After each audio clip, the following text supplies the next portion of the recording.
Hey everybody, welcome back to the channel. I just want to start off by saying thank you all so much for all the kind and wonderful comments you left in the previous video. I know 99.9% of you didn't need the explanation I gave you, but I felt like I should give it anyway, and your outreach has been fantastic, so thank you all so much. Now, in regards to today's actual video, I want to take us back again to yesterday's question period, as there was some moments that I thought were quite interesting between the NDP Liberals, the Conservative and the Liberals, and the Liberals and Green Party, funny enough. And this is all going to actually start with Jagmeet Singh. Now, I believe this is the 48-hour ultimatum deadline that he gave Pierre from over the weekend. And if you're unfamiliar with what I'm talking about, Jagmeet's kind of been on a media content outpour where he's been calling out Pierre or making videos about Pierre. And this is the one he made over the weekend, kind of calling out Pierre, giving him 48 hours. 48 hours. Pierre, I'm giving you 48 hours to decide. Because women have worked way too hard to see their rights rolled back. So you have 2 days to decide whether you're going to stop blocking our attempt to bring in free birth control for women, or New Democrats will force through that legislation whether you want it or not. Either way, New Democrats will show you you can't mess with women's rights in Canada. Now, today he actually brought this up in the House of Commons, and Mark Holland was the one to answer this. And the theatrics that Jagmeet and Mark displayed were quite something. Mr. Speaker, the Liberals delay in protecting women's rights, and the Conservatives straight up want to attack women's rights. Last year, they brought in a motion attacking a woman's right to choose. Right now, they're blocking free birth control for women. And later on this week, they're going to go and attend an anti-choice rally. New Democrats want more freedom, more choices, and more affordability for women. So will the government support us in stopping the Conservatives from denying 9 million Canadians free birth control? The Honourable Minister of Health.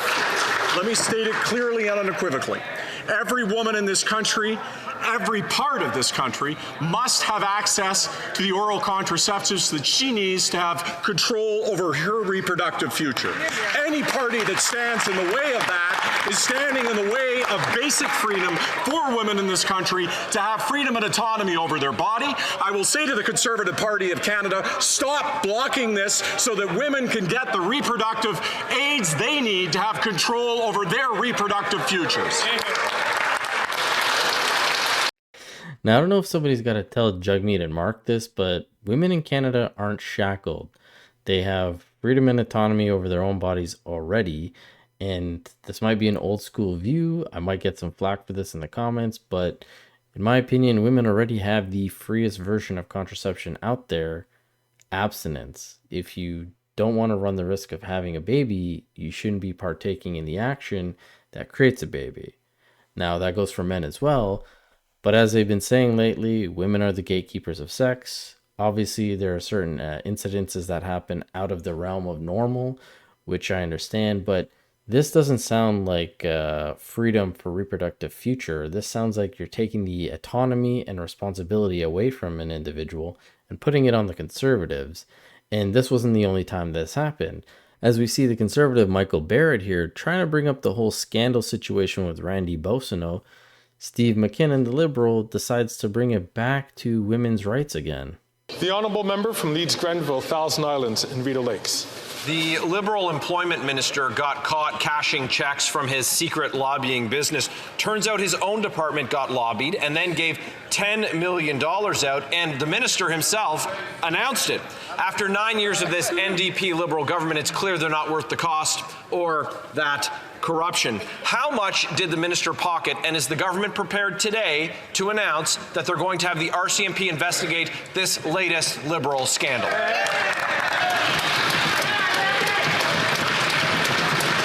The Honourable Government House Leader. The minister has, of course, addressed that matter, Mr. Speaker, but let's talk about the member for Leeds Grenville, who in this House, in an alarming way last week, failed to rule out using the notwithstanding clause to deny the right of women to reproductive services in this country. There are 80 members of that caucus who have green or yellow lights candidates from the Campaign Life Coalition. That's right. Who is going to be standing up over there to make sure that the rights of women are protected against these conservatives anti-choicers? It's just so sad and pathetic that they keep trying to peddle this notwithstanding clause thing and women's right towards the conservatives. But unfortunately, Michael Barrett or any other conservative wasn't able to respond to this, as now it became the Liberal asking a Liberal a question, and this was posed to the environmental minister, Stephen Guilbeault, which he got clapped back, surprisingly, from the Green Party. The honourable member from St. John's East. Cutting the pollution that is fueling costly climate change while building a strong, sustainable Canadian economy that creates jobs and invests in competitive, decarbonizing world is the key to success in the 21st century. The latest National Inventory Report confirms Canada has bent the curve and is reducing emissions toward achieving the country's 2030 emissions reduction goal. Can the Minister of Environment and Climate Change update Canadians on this progress and the next steps in climate action? The Honourable Minister for the Environment and Climate Change. Thank you, Mr. Speaker, and I thank my honourable colleague for her question. In fact, the emissions are down in Canada. And it's not only according to us, but the independent Canadian Climate Institute says that for the first time in the history of Canada, we're on track to meet our 2026 and 2030 targets, Mr. Speaker.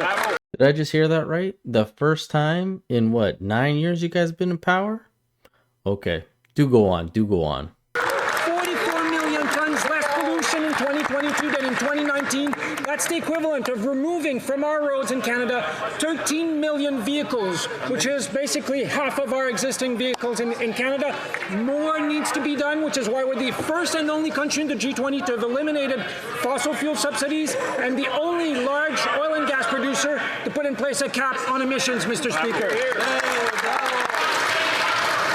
The honourable member from Saanich Gulf Islands. Unfortunately, and contrary to what the Minister of Environment just said, Canada is not on track to meet our target for 2030, which is expressed to the United Nations as 40 to 45% below 2005 levels, only conveniently forgetting the range to 45%. And on top of that, we're still spending more money to support fossil fuels than to decarbonize.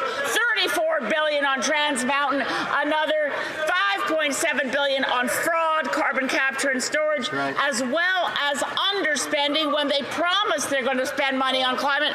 We are at least $14 billion behind that promise.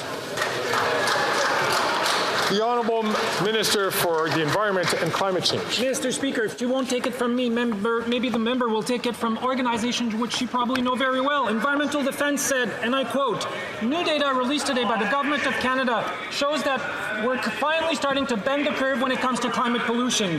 GHG emissions in 2022 were the lowest they've been in 25 years, Mr. Speaker, with the exception of the pandemic years. The Pembina Institute said Canada's climate policies are starting to pay off. It appears the suite of measures introduced by the Government of Canada over the last years is starting to make a notable dent in our overall emissions." Thank you, Mr. Speaker. What a complete disaster Stephen Guilbeault is to have Elizabeth May and the Green Party use the only one time they have to talk to call you out and say that everything you're saying is bullshit and that you're a liar. Like, that's gotta be something. But as always, this is just my opinion. Love to hear from you guys. What do you think about all this? Let me know in the comment section below. And as always, I'll catch you guys on the next one. Thanks so much.